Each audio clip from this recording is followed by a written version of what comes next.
I'm going to do is I'm going to make my inner world more real than my outer world. And some days are easier than others, but I'm not going to give up. I'm just not. I mean, if I'm going to carve out some time, then I'm all in, step by step. You can't get impatient doing this. You can't get frustrated doing this.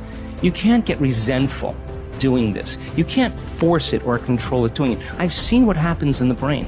You're going to make your brain worse. So sooner or later, you start figuring out that isn't it. And all of a sudden, you start following the instructions. And you start going, wow, that was really easy. What was I doing up to this point? Everything but the formula. You were doing everything else but the formula. Doing it your way, analytical mind telling you to quit, it's too hard, you'll never get it. Yeah, those are the exact things that are standing in the way between you and your future. And every time you become conscious that you do that and you settle back down, that's a victory. There's two skills you got to master to have life on your terms. To have an extraordinary life, to me, an extraordinary life is life on your terms. It's not my life. So what is it for you? For some people, that's, a white picket fence and 3 children. For some people, it's building a big business. For some people, it's being an author. It's like so many different things, poetry, music.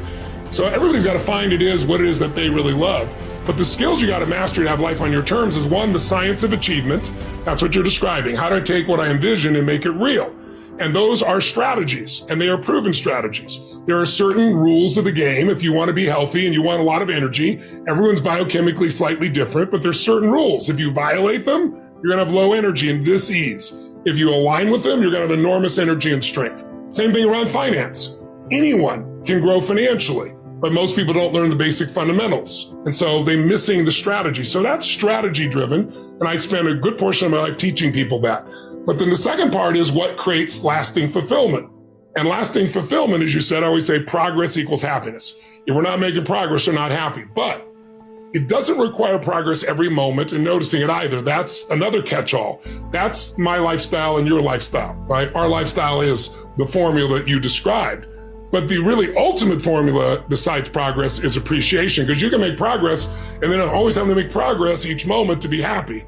So we do need to grow. What you said is true fundamentally. Everything in the world grows or dies. Everything in the universe contributes or it's eventually eliminated by nature. So those aren't my laws. Those are the laws of nature. However, happiness only requires that you are grateful. If you've got $1 billion and 3 beautiful children that love you and a beautiful husband or wife, but doesn't matter what you have if you're not grateful. If you live in an emotional home, a habitual pace of worry or frustration, your life's called worry and frustration. So you can be making progress and still be worried and frustrated. So it isn't quite just what you said. You have to also develop a new decision that says, I'm going to live a different life. I have a vision for my life spiritually, and that vision spiritually is I'm going to live in a beautiful state no matter what. That doesn't mean I'm never going to get upset or frustrated or pissed off. It just means I got a 90-second rule that I'm going to get out of that as fast as possible and solve it from a beautiful place so that I'm adding value to the people around me and myself. So my own biochemistry gets the benefit of that. And so that doesn't mean that you're always making progress. I love progress. I think progress equals happiness, but it isn't the only secret to that. It's really, can you train your brain to appreciate? Because in the middle of whatever you're pissed off about or frustrated or fearful about or worried about, you're deleting all the things you could be grateful for, you could appreciate that are absolutely real. And that's the problem with the mind. And, I want your listeners or viewers to really think about this. You do not experience life. You experience the life you focus on. That's it. If you focus on what's wrong is always available. So is what's right. And so our focus produces our meanings and emotions, which produce the actions of our life. So it really starts with the patterns of your focus. Do you tend to focus on what you have or what's missing? Most achievers that are looking to make progress, I've dealt with millions of them over the years, as you well know. I'm one, you're one, right? Most achievers, that progress thing is really important. They're like, oh, we've got to have the next thing. And well, that's really wonderful, but it's only one way of doing things.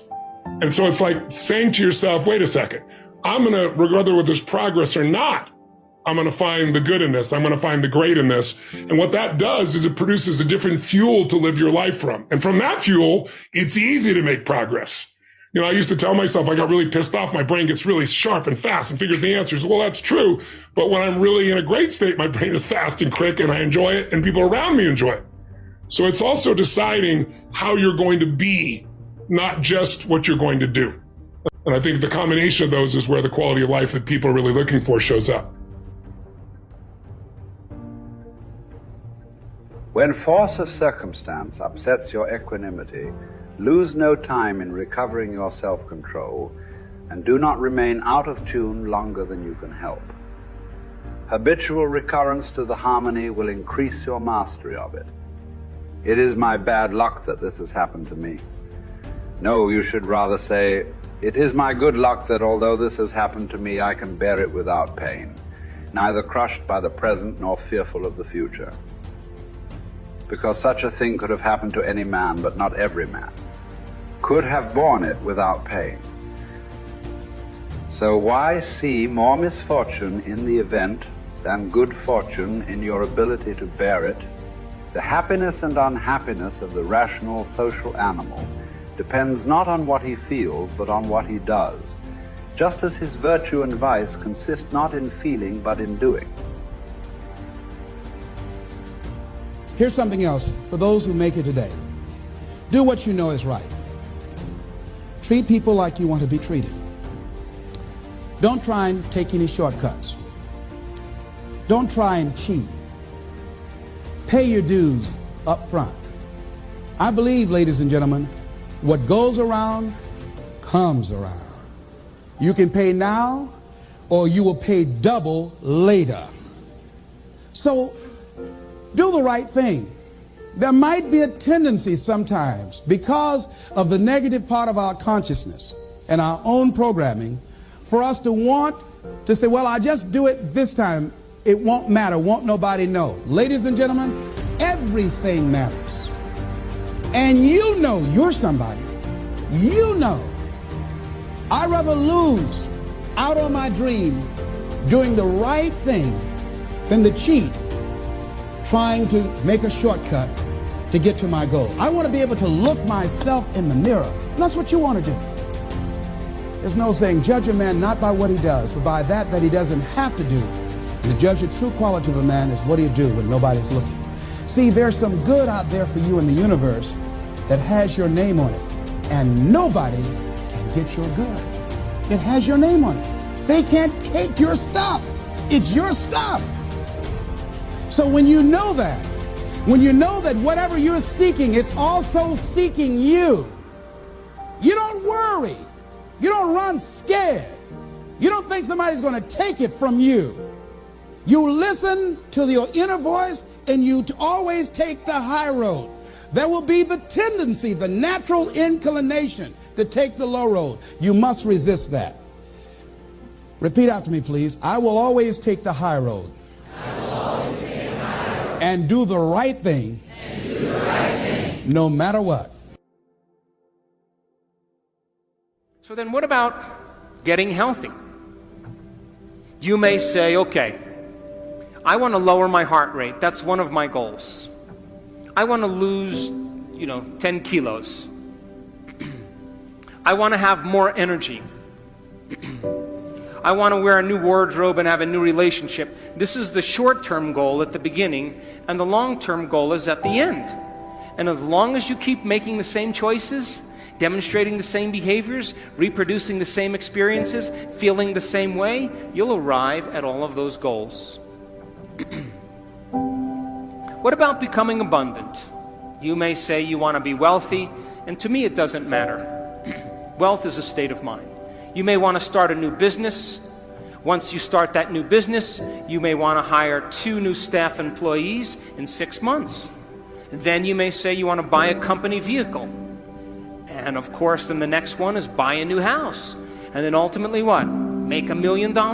Why not? If that's your goal, to reflect your purpose, then you should arrive at it. Are you still with me? How about learning knowledge? Is there ever an end to knowledge? You may want to get an associate's degree.